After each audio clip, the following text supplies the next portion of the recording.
विमान हादसे पर विजय शर्मा ने जताया शोक, बताया पूर्ण क्षति। कांग्रेस विधायक की धमकी पर बोले डिप्टी सीएम नहीं बख्शा जाएगा। एयर इंडिया हादसे पर कांग्रेस ने जताया गहरा शोक, कांग्रेस ने मृतकों के प्रति संवेदना जताई। उप मुख्यमंत्री अरुण साव ने इस दुखद समाचार पर गहरा शोक जताया है। पीएम मोदी ने हादसे स्थल का दौरा कर परिजनों से मुलाकात की।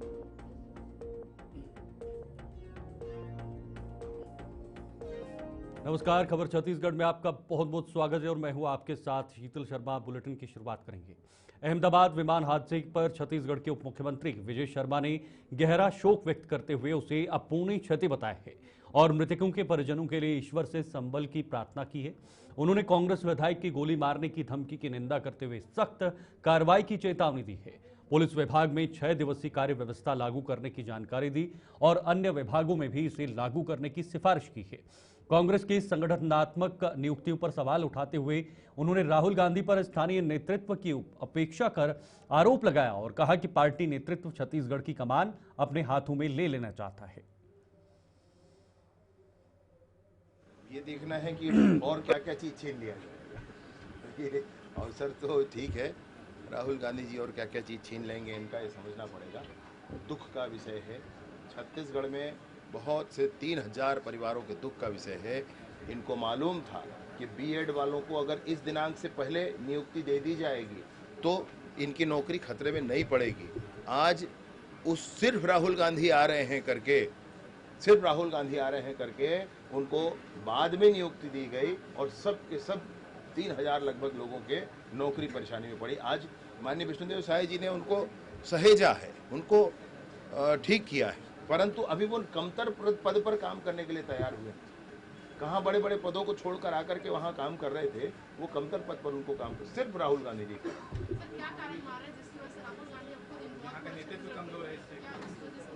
ना नेतृत्व कमजोर है नहीं है वो हमारी चर्चा का विषय नहीं। मैं ये कहना चाहता हूं कि राहुल गांधी जी निसंदेह अनवरत जो छत्तीसगढ़ की चिंता कर रहे हैं उसके दो कारण मुझे समझ में आते हैं। एक तो स्थानीय नेतृत्व पर उनको विश्वास नहीं रहा होगा, परस्पर विभेद परस्पर द्वंद्व का कारण है, और दूसरा मुझे जो लगता है वो ये है कि वो छत्तीसगढ़ की पूरी कमान अपने हाथ में लेकर के आगामी चुनाव आदि की चिंता करने वाले हैं। तो ठीक है भाई, छत्तीसगढ़ के ये 3000 लोग तो परिवार तो। अहमदाबाद में एयर इंडिया विमान हादसे पर कांग्रेस पार्टी ने गहरा शोक जताया है। प्रदेश कांग्रेस अध्यक्ष दीपक बैज ने इसे हृदय विदारक बताते हुए कहा कि घटना न केवल प्रभावित परिवारों के लिए बल्कि पूरे देश के लिए गहरा झटका है। पार्टी ने मृतकों और घायलों के प्रति संवेदना प्रकट करते हुए सभी से इस संकट की घड़ी में एकजुट रहने की अपील की है। शोक स्वरूप प्रदेश कांग्रेस समिति ने कल सभी संगठनात्मक कार्यक्रम निरस्त करने का निर्णय लिया है। यह कदम पार्टी की संवेदनशीलता और पीड़ितों के प्रति सहानुभूति को दर्शाता है। अहमदाबाद में हुआ विमान हादसा बेहद ही दुखद है, हृदय विदारक है। हम इस घटना में मारे गए लोग और घायलों के प्रति गहरी संवेदना प्रकट करते हैं। इस दुर्घटना ने पूरे राष्ट्र को झकझोर के रख दिया है। इस दर्द को बयान करने के लिए कोई शब्द नहीं है। हम इस दुर्घटना के पीड़ित परिवारों के प्रति अपनी गहरी संवेदना प्रकट करते हैं और शोक की घड़ी में पीड़ित परिवारों के साथ खड़े हैं।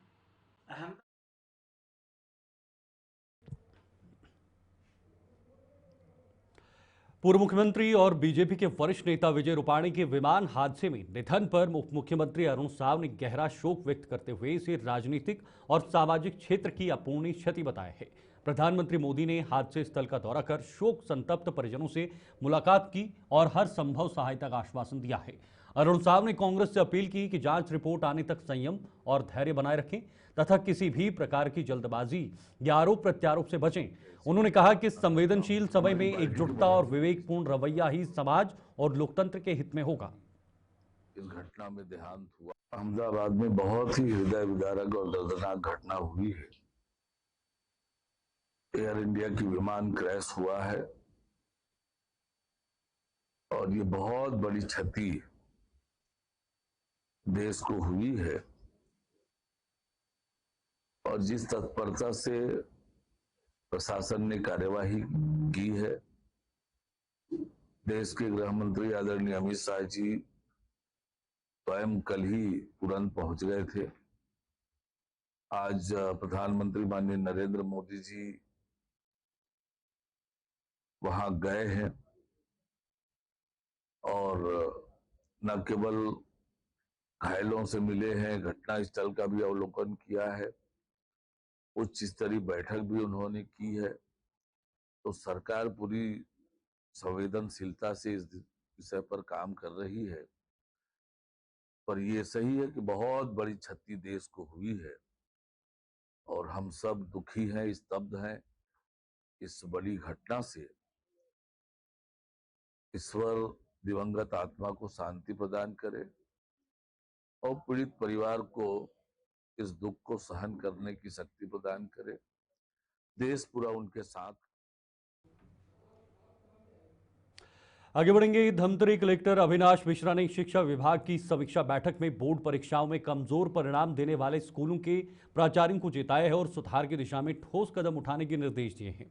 उन्होंने कमजोर छात्रों के लिए अतिरिक्त कक्षाएं और मेधावियों के लिए मेरिट आधारित तैयारी कराने को कहा है।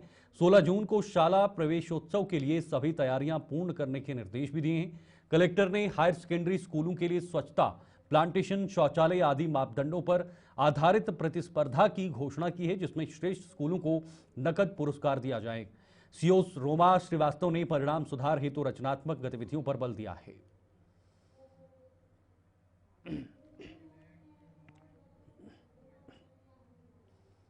वहीं कांग्रेस प्रदेश अध्यक्ष दीपक बैज ने अहमदाबाद विमान हादसे पर शोक जताते हुए पीड़ित परिवारों को सांत्वना दी है। उन्होंने पूर्व मंत्री अरविंद नेताम और केदार कश्यप पर भ्रामक धार्मिक टिप्पणियों को लेकर मानहानि का नोटिस भेजा है। पुलिस कर्मचारियों की छुट्टी रद्द किए जाने पर उन्होंने सरकार से पुनर्विचार की मांग की है। मठ मंदिर ट्रस्ट पर बीजेपी पर कब्जे का आरोप लगाया है। भारतमाला प्रोजेक्ट में बड़े घोटाले की आशंका जताते हुए धीमी जांच पर नाराजगी व्यक्त की है। बीजेपी संगठन में गुटबाजी और प्रशासनिक असंतुलन के आरोप लगाए हैं। शाला प्रवेश उत्सव और चावल भंडारण व्यवस्था को भी सिर्फ औपचारिकता बताया है। लगातार पत्रकारों पर हमला, बिल्कुल कल हम लोगों ने अरविंद नेताम जी, केदार कश्यप जी और बैस कश्यप जी, 3 लोगों को लीगल नोटिस भेजा है कि जिस तरह से उन्होंने पिछले कुछ दिन पहले असत्य, झूठ, भ्रामक रूप से धर्म को लेकर टिप्पणियां की, सार्वजनिक रूप से, मैं समझता हूं कि किसी भी व्यक्ति के लिए इस 25 साल की राजनीति में पहली बार हमने देखा कि राजनीतिक से हटकर व्यक्तिगत रूप से इस तरह की टिप्पणियां आई।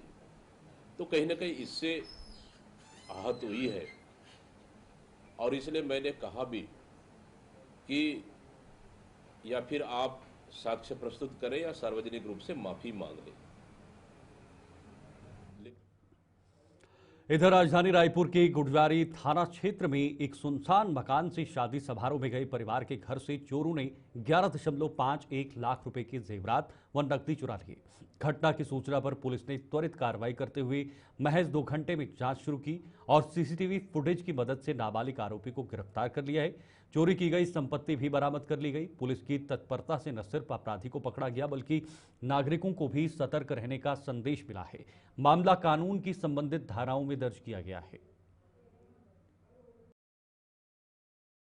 थाना गुड़ियारी के अंबेडकर चौक के पास एक चोरी की वारदात हुई है, जिसमें मीना कुमारी के द्वारा रिपोर्ट दर्ज कराई कि वो घर से बाहर थे, घर में ताला लगा हुआ था। किसी अज्ञात चोर के द्वारा घर में घुसकर सोने चांदी की जेवरात लगभग 12 लाख के आसपास की चोरी करके फरार हो गए हैं। इसमें पुलिस की टीम एक्टिव हुई और सीसीटीवी फुटेज और अन्य टेक्निकल साक्ष्यों के आधार पर एक युवती के साथ संघर्षरत बालक को पकड़ा गया है। उसके पास से सभी 26 जून 1975 को घोषित आपातकाल भारतीय लोकतंत्र का एक काला अध्याय था, जिसमें विपक्षी नेताओं को जेल में डाला गया और मीडिया की स्वतंत्रता कुचली गई। इस दौर में लोकतंत्र की रक्षा के लिए संघर्ष करने वाले लोकतंत्र सेनानियों को सम्मानित करते हेतु छत्तीसगढ़ के मुख्यमंत्री विष्णुदेव साय अपने निवास पर विशेष समारोह आयोजित करेंगे। लोकतंत्र सेनानी संघ द्वारा आयोजित इस कार्यक्रम में 500 से अधिक परिवारों को सम्मानित किया जाएगा। यह आयोजन न केवल उनके साहस को श्रद्धांजलि देगा, बल्कि नागरिकों को लोकतंत्र की महत्ता और जिम्मेदारियों के प्रति जागरूक करने का प्रयास भी करेगा। आपातकाल जो देश में 26 जून 1975 से 77 तक इंदिरा गांधी और कांग्रेस पार्टी की सरकार के द्वारा लगाकर सारे विपक्ष को कुचलने का, सारे विपक्षियों को जेल में डालने का, अखबारों की आज़ादी सेंसरशिप लगाकर छीनने का कृत्य किया, उसके 50 वर्ष हो रहे हैं। इस वर्ष 50वां वर्ष 25 और 26 जून को देश मनाएगा। देश उसको काला दिवस के रूप में, काला अध्याय के रूप में स्मरण करेगा। और जिस प्रकार से लोकतंत्र की हत्या की गई, जिस प्रकार से तानाशाही राज कायम किया गया, ये देश के लिए एक प्रकार से शर्मनाक घटना थी। उसको कभी भुलाया न जाए, इसलिए देश के प्रधानमंत्री जी ने और घोषित किया है कि हर वर्ष 25 जून को संविधान हत्या दिवस शासकीय स्तर पर भी और जनमानस के द्वारा भी मनाया जाएगा। लोकतंत्र सेनानी संघ हमारा एक राष्ट्रीय संगठन है जो वर्षों से इस आपातकाल के जो आपातकाल योद्धा हैं उनके परिवारों के लिए और इस विचारधारा को भुलाया न जाए, इसके लिए काम कर रहा है। देश की अनेक सरकारों ने ऐसे योद्धाओं को, आपातकाल योद्धाओं को सम्मानित 2008 से प्रारंभ किया सम्मान करना। आज देश की अनेक सरकारें, प्रदेश की अनेक सरकारें इसको सम्मानित कर रही हैं। इस वर्ष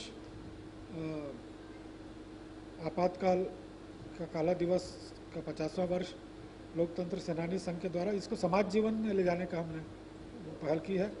देश की भावी पीढ़ी को इससे पता चले, वो पढ़े और पढ़कर लिखे, इसलिए महाविद्यालय के छात्रों के लिए बिलासपुर में आईटीएमएस के माध्यम से वर्ष 2025 में अब तक 63,355 ई चालान जारी किए गए हैं, जिनमें से 8,704 प्रकरण समय पर समन शुल्क जमा न होने के कारण न्यायालय व आरटीओ को स्थानांतरित कर दिए गए हैं। केवल 466 चालानों का वर्चुअल कोर्ट से निराकरण हुआ है।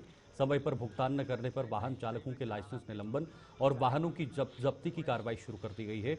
पुलिस व यातायात विभाग ने सभी चालकों से समय रहते समय समन शुल्क जमा करने की अपील की है, अन्यथा कड़ी वैधानिक कार्रवाई सुनिश्चित की जाएगी।